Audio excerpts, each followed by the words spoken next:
অনেক দিন যাবত আমরা ওনাকে নিয়ে ভিডিও বানাইতেছি। উনি অনেকটা অসুস্থ, দেন অনেকেই ওনাকে সাহায্য করতেছে।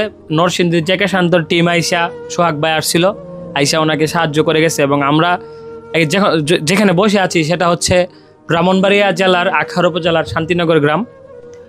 উনি অনেকটা অসহায়, তো ওনাকে অনেকেই অনেকভাবে সাহায্য করতেছে। তো আজকে সাব্বির হোসেন ফাগুন আমার ব্যাচমেট, 2016 সালে আমরা এসএসসি পরীক্ষা দিছি একসাথে। উনি কিছু টাকা ওনার জন্য পাঠাইছে, আমি ওই টাকাটা ওনাকে দেওয়ার জন্য আসছি। তো মনে হয় টাকাটা বের করো, টাকাটা দাও, ওনার হাতে দাও। এটা আমার ফ্রেন্ড সাব্বির হোসেন ফাগুন ওনাকে দিছে। আর বিষয়টা হচ্ছে, আপনারা যেখান থেকে ভিডিওটা দেখতে পাচ্ছেন, উনি আজকে ঢাকা মেডিকেল কলেজ হসপিটালে যাবে, আজকে রাতের গাড়ি। আমি এই মেসেজটা সবাইকে দিচ্ছি, যারাই যেখানতে আছেন, যদি ঢাকা মেডিকেল হসপিটালে কেউ থেকে থাকেন, তাহলে উনি আজকে রাতে যাবে। আমার এই ভিডিওটা দেখে যদি আপনারাও মানে ওনাকে দেখেন, অবশ্যই সাহায্য করবেন। এবং ওনার অপারেশনটা করতে গিয়ে অনেক টাকার প্রয়োজন। আর আপনারা দেখতেই পাচ্ছেন ওনার যে গায়ের যে সমস্যাটা, ওনার অনেক বড় সমস্যা, এটা এমনি অনেক বড় সমস্যা। আর এই সমস্যাটা যদি এখন অপারেশন করতে যাই, 5 থেকে 6 লাখ টাকা এখন ইমার্জেন্সি লাগবে। তো ওনার কাছে এখন পর্যন্ত এত টাকা হয় নাই।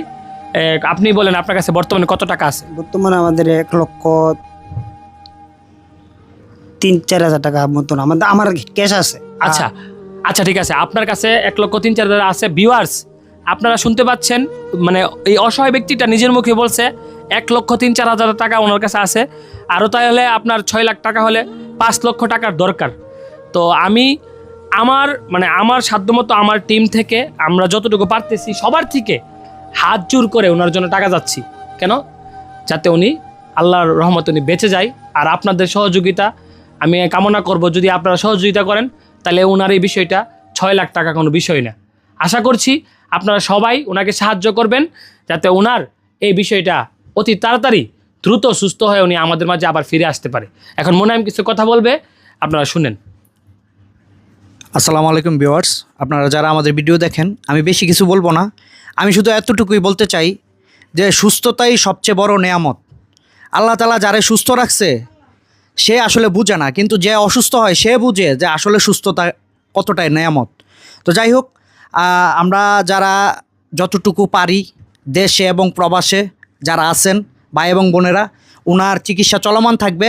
তো আপনারা যে যতটুকু পারেন, ওনার বিকাশ নাম্বার আমাদের এই আইডিতে দেওয়া আছে, উনি নিজের মুখে বলছে, এবং ওনার বিকাশ নাম্বার আমরা আইডিতে দিয়ে দিছি। আপনারা ভিডিওতে ওনার বিকাশ নাম্বার পাবেন, ওই বিকাশ নাম্বারে ডিরেক্ট ওনার কাছে যাবে।